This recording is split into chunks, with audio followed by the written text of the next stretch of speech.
அப்போ இருந்த ஆர்டிஸ்டுக்கும் இப்போ வளர்ந்து வர ஆர்டிஸ்டுக்கும் என்ன பெரிய வித்தியாசம் நீங்க வந்து அதெல்லாம் ஒரு வித்தியாசமும் இல்லை. அப்போல்லாம் ரொம்ப இன்னசென்ட்டாக இருப்பாங்க ஆர்டிஸ்ட் எல்லாம். ஓகே. ஆக்சுவலாக ஆன் ஸ்க்ரீன் பார்த்தீங்கன்னா ஒன்றுமே தெரியாது, வெப்பேன்னு இருப்பாங்க. ஆனால் இப்போ வரவங்களாம் தெளிவாக இருக்காங்க. நீங்க ஆர்டிஸ்ட்டை மட்டும் சொல்றீங்களா இல்ல இருக்கிற எல்லா எல்லாமே ஆல் டுகெதர்.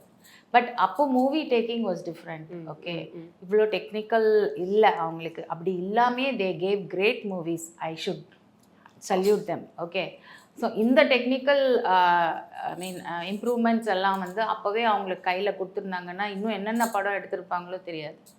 ஸோ அந்த விஷயத்தில் நான் வரல. I am talking about only the artist. Okay okay. அப்போல்லாம் வந்து ஃபர்ஸ்ட் ஃபிலிம்லாம் அப்படியே பேன்னு இருப்பாங்க. உங்களுக்கே தெரியும், நீங்களே நிறைய படங்கள் பார்த்துருக்கலாம். இப்போ லீடிங் ஹீரோயின்ஸ் எல்லாமே வந்து ஃபர்ஸ்ட் ஃபிலிமில் எப்படி இருந்தாங்க, இப்போ எப்படி இருக்காங்க அப்படிங்கிறது வந்து உங்களுக்கே தெரியும். ஸோ அப்போ அந்த ஒரு இன்னசென்ஸ் இருந்துச்சு. இப்போ அப்படி கிடையாது. இன்னசென்ஸாக இருந்தாலுமே பட் அவங்க தெளிவாக இருக்காங்க. பெர்ஃபார்மன்ஸ்லேயும் சரி, டான்ஸ்லேயும் சரி, எது கொடுத்தாலுமே they are able to shine. I am so happy about it. They are so talented nowadays.